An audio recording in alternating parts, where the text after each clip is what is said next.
Right then, the retained list for Manchester United has just come out, and there was a very, very big name that wasn't included. That name was David De Gea.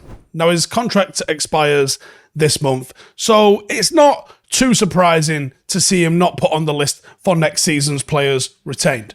Because as it stands, he hasn't signed his new contract. Now, he is in negotiations to sign a new contract, and there is speculation that he would leave. So I think it's safe to say both of those things are still currently, right this second, on the table for David De Gea.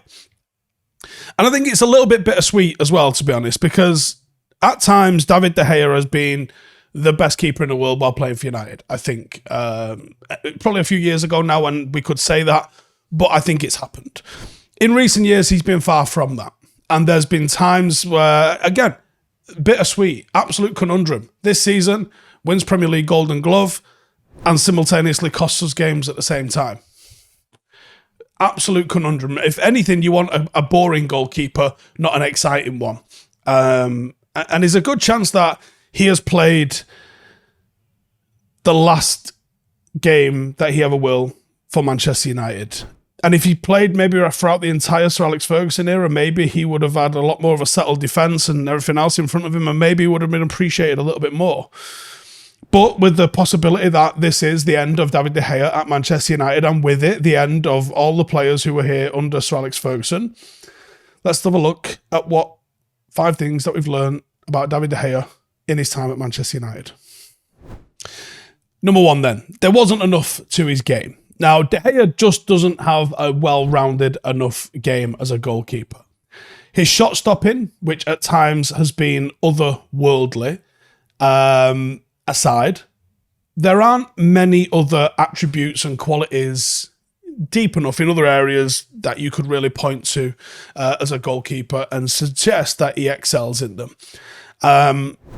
Not necessarily the worst thing, especially when your shot stopping is so good, but for the highest paid goalkeeper in the world, the value for money isn't quite there.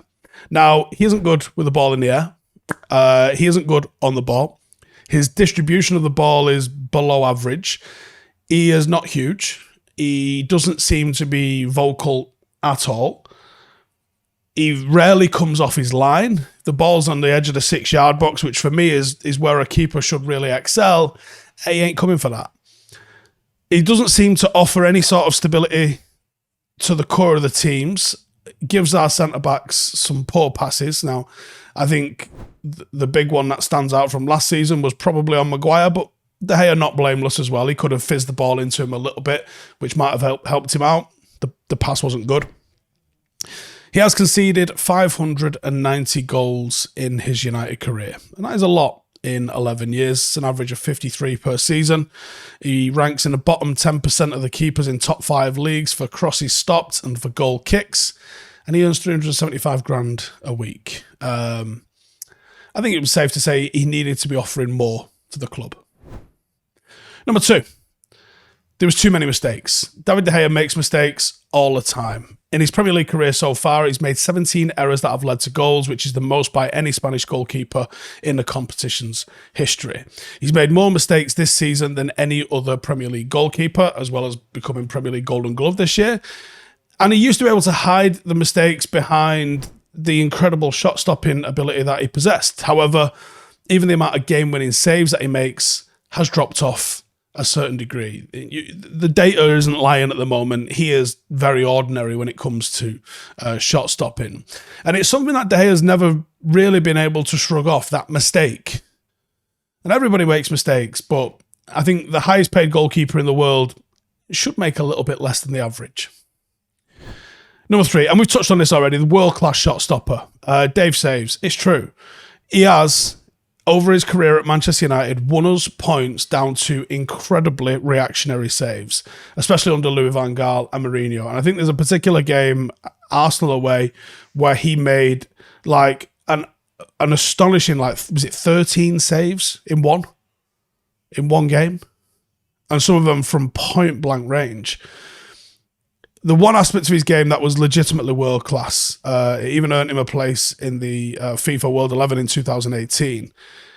And he did win Player of the Golden Glove for this season in the Premier League. Like we said, the guy's an absolute conundrum. Number 4, expense. And ultimately, this is where it comes down. His contract is huge. And I put this down to the Woodward era. It came, and this is why you have to keep a lid on your wages. You see what happened with Barcelona. Yes, it was Messi, but when Messi's on 2.6 million per week, any old fucker can walk into the changing room and go, well, I play every week. I want 800 grand.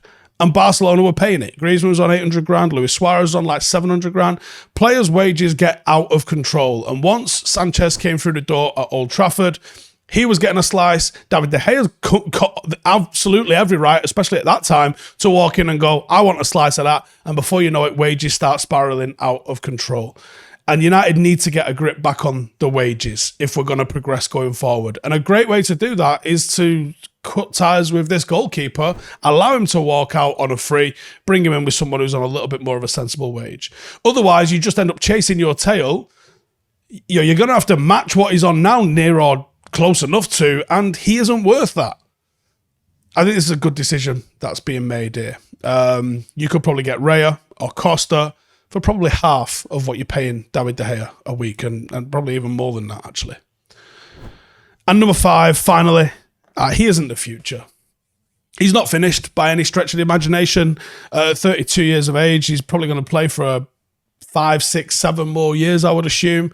But he's probably not going to improve on his weakness. He's been at United for 11 years. If he was going to improve on these weaknesses, it probably would have happened by now.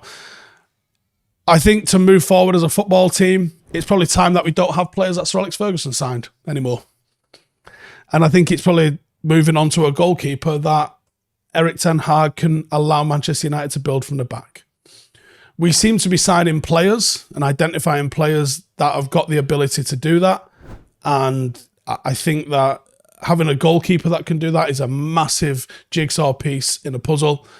And I think that's why Erik ten Hag is allowing this to happen. Yes, there's the financial element, which is not insignificant, but I also think that, and I'm glad this is the case, which I think is the case, is that we are being led by what the team requires to play a specific style of football.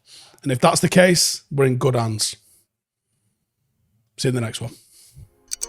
Hey, thank you for watching the video. If you are new around these parts, then don't forget to subscribe. My channel is proudly supported by my community on Patreon. If you'd like to get a little bit of extra content, a Discord group, meetups, 5-a-side games, weekly podcasts, behind the scenes, and even an occasional bit of transfer news as and when I get it, then for the price of a pint, you can show your appreciation for the content that we make and get some goodies for doing so as well. Check the link in the description or click the button right here. You'll also find all of my socials here too if you want to follow me on any of those platforms. Nice one.